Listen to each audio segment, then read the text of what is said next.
order for us to answer our research question of how does an actor or actress mask their identity once they begin the acting on set, we have to define identity and character. In A Sociological Approach to Self-Identity, written by Jan E. Stetz and Peter J. Burke from the Department of Sociology of Washington State University, they gave us a great definition of what exactly identity is. The set of meanings we hold for ourselves when we look at ourselves. It is based on our observations of ourselves, our inferences about who we are based on how others act towards us, our wishes and desires, and our evaluations of ourselves. In Acting in Character, written by Barbara Hayes Roth, Robert Van Gent, and Daniel Huber of the Computer Science Department from Stanford University, they came up with a perfect definition for character. It is a personality defined as a coherent configuration of psychological traits. For example, any of the characters in the present scenario might be shy and sensitive, gregarious and coarse, or silly and affectionate. However, compelling the plot and roles of a performance may be, it is character that elicits our emotional response, that makes us love or hate the people in the story, that makes us care about what happens to them. Today we are going to look at an audience's perspective on how actors and actresses mask their identity, an actress's perspective on masking her identity, and a perfect example of an actor who has played a variety of versatile characters in many productions in which he masks his identity.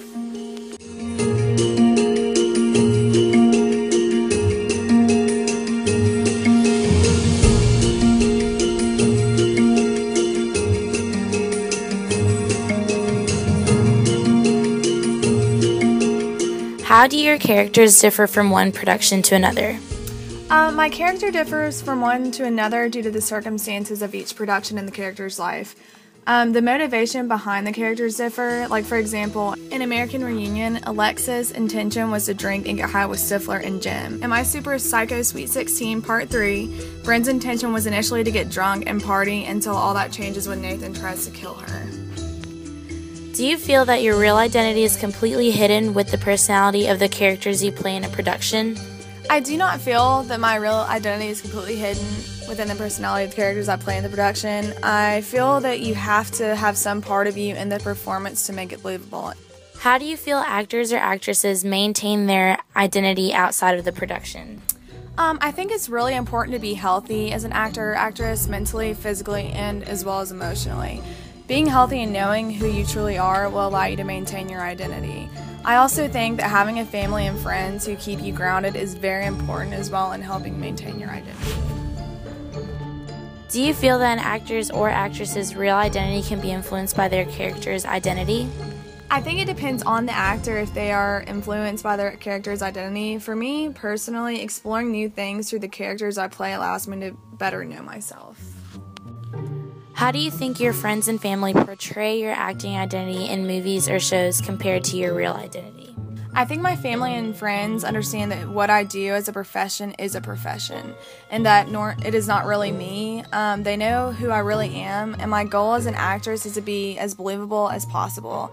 And if that fools people into thinking that my identity is different, then I guess I did my job.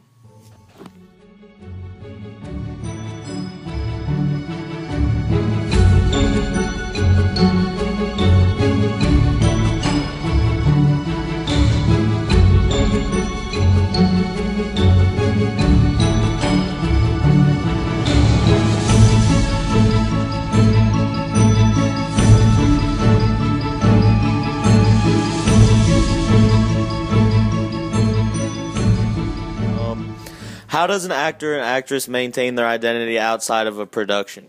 Well, personally, I think it's possible that many actors and actresses assume the role of different personalities in different roles, such as different movies and just their normal day-to-day life. Does an actor's or actress's role in a production play a big part in their real-life identity? I'm sure it does. I mean, Sandra Bullock talked about how the movie Blindside affected her outlook on life. Stop the car.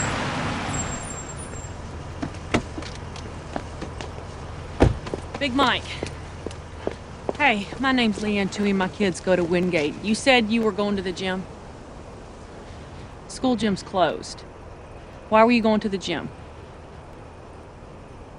Big Mike, why were you going to the gym? Because it's warm. Do you have any place to stay tonight? Don't you dare lie to me. What is an example of the different characteristics shown on TV and in reality for an actor or actress? I can think of a few different ones, but the main one is the TV show Modern Family. There's multiple different actors and actresses on there, but one in particular is a gay couple. And the one actor who plays a gay part, he always seems to do a very good job, and people in the outside world think he is really gay, and in reality he is not. Tom Hanks in the movie Big is a grown man, but had to exhibit characteristics of and mannerisms of a teenager. On camera, this translated to a performance where a child did everything a child would do in a man's body. Do you think that an actor's or actress's identity can be influenced by the role they play in a production? I think that if the actor or actress is an adult, they should know how to keep their job life and personal life separate. But if the actor or actress is young, like a child, the role they play could influence the adult they become, if it's all they know and pretend to be like.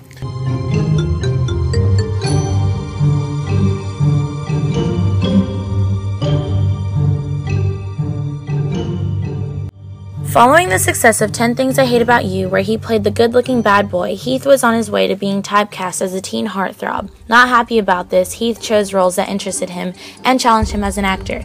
In Two Hands, he played a Sydney teen who finds himself in trouble with a local gangster. Director Gregor Jordan was blown away by Heath's skills and his approach to filmmaking. Heath was very committed to his craft and enjoyed the process of creating different characters in his films. To avoid getting typecast, he took on varied and contrasting roles, giving the Middle Ages a modern touch in The Knight's Tale and earning critical acclaim as a suicidal son in Monsters Ball. In The Fall of Feathers, he played a cowardly soldier who resigns from the British Army to avoid being sent to war and then tries to find a way to regain his honor. At first glance at the script, it's a brilliant read anyway. You know, the character's there, the journey of the character, it was exciting. There was a smorgasbord of emotions that I felt that I could present to the character. You know, in other words, I knew how to play it. And Shekhar Kapoor. I loved his movies, and once I'd met him, I discovered how passionate he is about making movies, and I just wanted to be a part of that.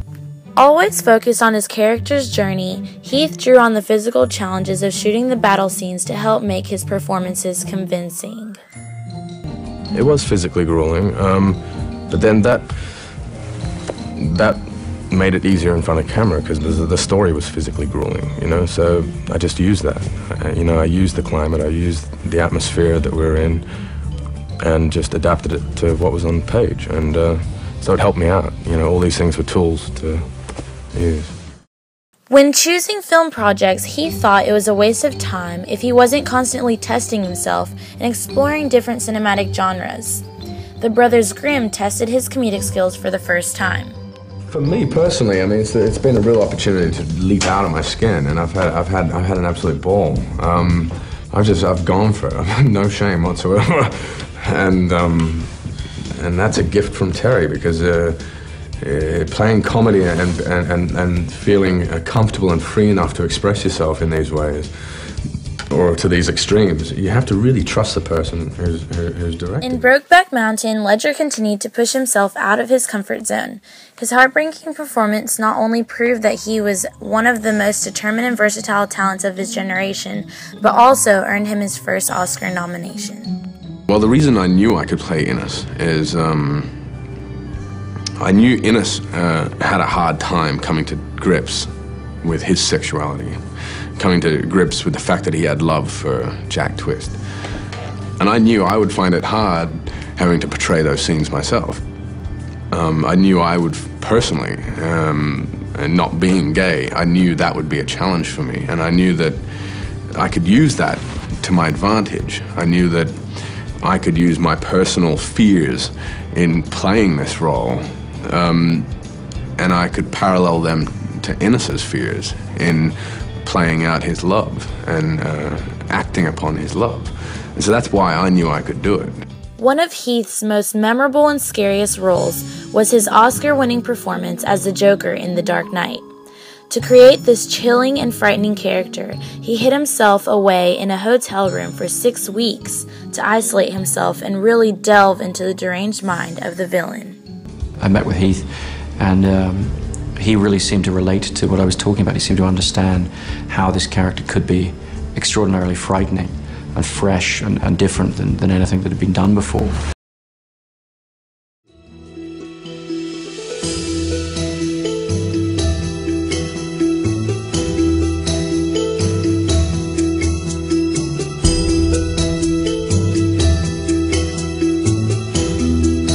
In conclusion, we have found out that every actor and actress has a different perspective on putting on a mask on their true identity during production in comparison to just living through their real identity.